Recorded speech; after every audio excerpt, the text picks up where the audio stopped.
Bonjour la gang! Alors aujourd'hui, je fais une vidéo et je réponds à vos questions. En passant, j'adore vos questions, j'aime vos commentaires qui sont positifs et constructifs. Une question qu'un abonné m'a envoyée, il veut savoir pourquoi qu'on utilise uniquement des outils à dents, puis qu'on n'utilise pas vraiment de machinerie comme à disque. Alors, on va voir ça ensemble. Alors, nous, à la ferme, on utilise un chisel pour faire le premier passage. Pourquoi qu'on utilise des outils à dents? C'est vraiment pour ramener les résidus de culture à la surface. Parce que ça a des pattes en C, comme ça ici, des pattes, on appelle ça comme des pattes doigts. Alors ça ici, ça va scalper toutes les adventices, puis ça va ramener les rhizomes à la surface qui vont se faire sécher. Parce que quand tu es producteur biologique, il faut que tu puisses éliminer le plus de mauvaises herbes parce que tu veux que ta culture principale pousse, puis que c'est elle qui est rentable. Et les outils en C comme ça, en pas de doigts, ça remonte automatiquement toutes les mauvaises herbes à la surface, les scalpe. Ça scalpe toutes les racines, puis on est capable de faire un travail minimum du sol. Ça permet à toute notre vie du sol de pouvoir bien se développer. Puis en plus, c'est que ça fait pas de farine. Ça nous conserve aussi des beaux agrégats, puis c'est ce qu'on veut quand on fait nos semis pour que la semence puisse vraiment bien se développer. Là, je vais me déplacer, puis je vais aller vous montrer notre cultivateur 30 pieds. Alors ici, le cultivateur 30 pieds, que lui aussi, c'est des dents en C. C'est le même principe, c'est des pattes doigts, mais sont beaucoup plus petites. Puis on en met à grandeur, là, écoutez, 1, 2, 3, 4, 5. J'en ai 5, 4, 9. Il y en a pas mal. Il y en a beaucoup par section. Puis, il travaille vraiment à grandeur, là. Les doigts, les pattes ici, là, il faut vraiment là, que la première, là, le sillon touche à la deuxième. Puis, le cultivateur, lui aussi, ramène les rhizomes des mauvaises herbes, surtout du chien-dent, à la surface. Puis ça, c'est super important pour nous. On veut vraiment que tout ce qui est mauvaise herbe se fasse sécher au soleil, puis qu'il ne puisse pas pouvoir se redévelopper dans le sol. Ce que j'aime aussi, moi, du cultivateur puis du chisel, c'est que je suis capable de faire mes réparations moi-même, que ce ne soit pas toujours Stéphane qui soit obligé de m'aider. Fait que le chisel, les pointes sont super faciles à changer, puis le cultivateur aussi. On vient justement de recevoir les pattes pour le chisel. Et je vais vous montrer ça. Tu sais, veut pas nos pattes, on les change hein, quand on travaille. Fait que là, on en a reçu une belle neuve. Regardez-moi ça. J'en sors une. Comme ça ici. Donc ça, c'est la patte du chisel. Puis, on veut vraiment passer, scalper en dessous où est-ce que les racines des adventices et des mauvaises herbes sont.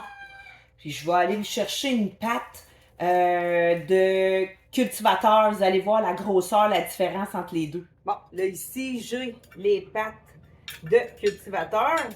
On achète ça, vu que le cultivateur, il y a vraiment beaucoup de pattes. Ben, on en achète beaucoup.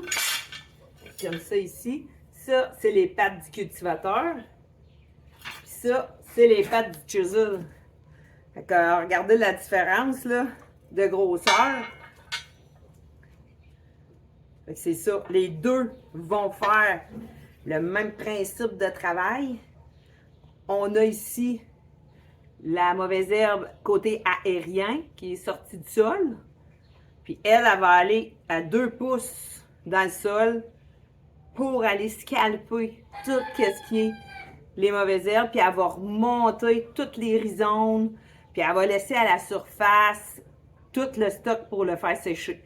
Il va en avoir un peu d'intégré dans la terre, seulement que qu'est-ce qu'on veut qui meure va être à la surface. C'est pour ça qu'on utilise des outils à dents comme ça. On en a une Ersadis qui a regardé où ce qu'elle est. Elle est d'un croquia. Ça prouve à quel point qu'on l'utilise vraiment pas. On a déjà eu une déchaumeuse à disque, une limecurne.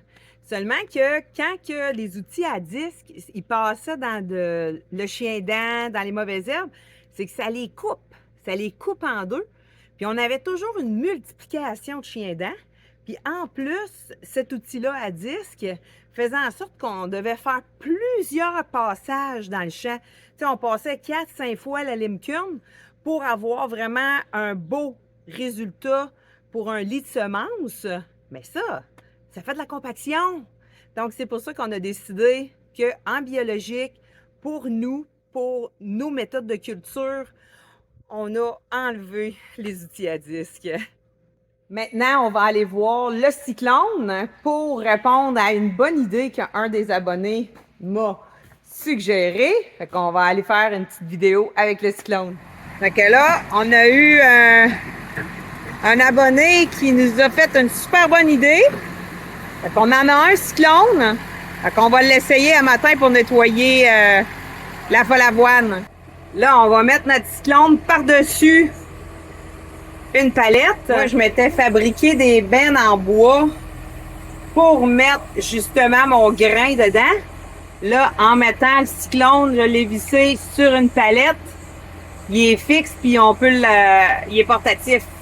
Là, on se met des barres de métal comme ça pour être sûr que la palette, elle défonce pas ma boîte. Là, j'ai pogné la boîte en bois avec le cyclone. Merde!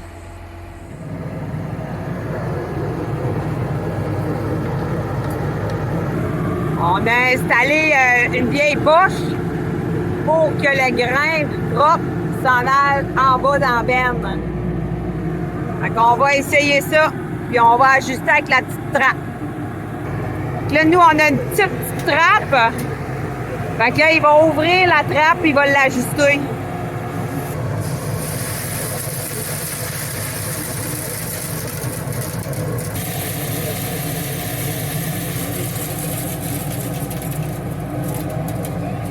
Fait que là, on fait nos tests pour voir si le cyclone, il enlève toute la folle avoine, mais il en reste encore pas mal, beaucoup.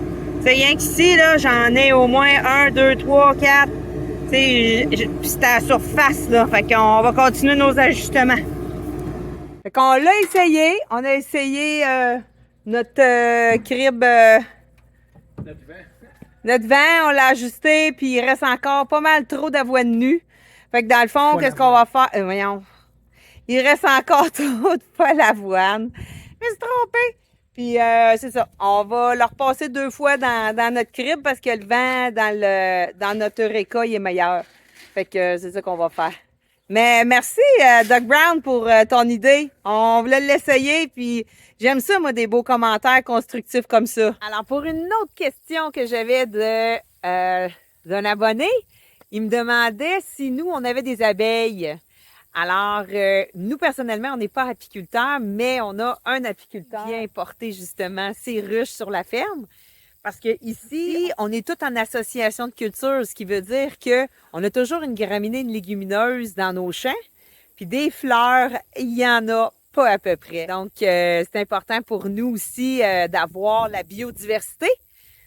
Puis, de pouvoir avoir un apiculteur qui peut réussir aussi. Comme ça, ici, nos associations de culture, ça, c'est un champ d'orge. Puis les abeilles, ben, ils ont accès ici, là, à du trèfle crimson. Une association, là, puis ici, on a notre orge. Puis il y a un trèfle 2 coupes aussi. C'est quoi, là, la sorte de trèfle 2 coupes, Stéphane? C'est un ordinaire. C'est les grosses fleurs mauves. Les grosses fleurs mauves. Ah oui, celle-là. Ouais, ben oui, les grosses fleurs mauves ici, c'est un trèfle ordinaire. Cette gagne est en train de faire des graines. Wow, c'est magnifique. Ça, c'est un crimson qui fait des Ouais, graines. ouais, c'est ça. Lui, c'est un beau petit crimson. Je pense que là, c'est le temps. On va bichonner mon beau petit dirt parce que là, je viens de finir mes semis d'orge brassicole bio d'hiver. Puis Il mérite qu'on le bichonne et qu'on le nettoie. I don't know what's on your mind, and there's no way I can fix it. But you're also leaving me behind.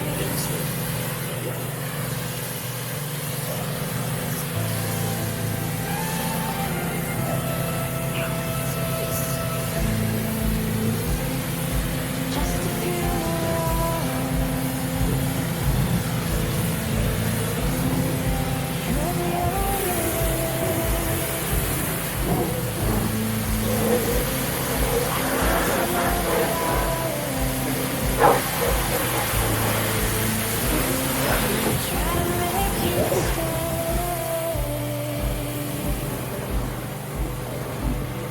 Won't you stay?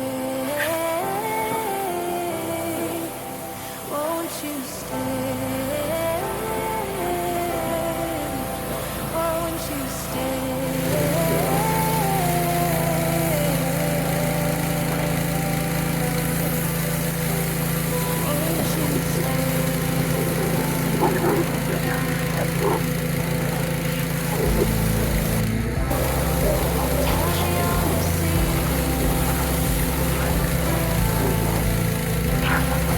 already forgot?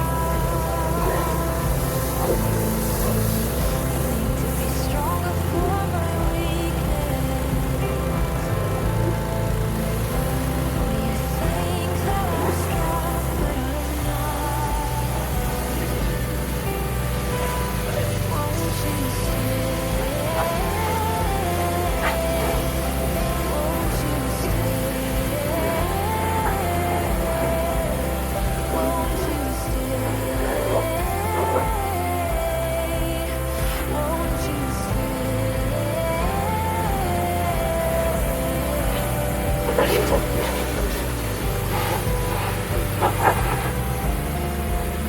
Time races on, but I got the sun left for now. Special one came close underneath the light.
Won't you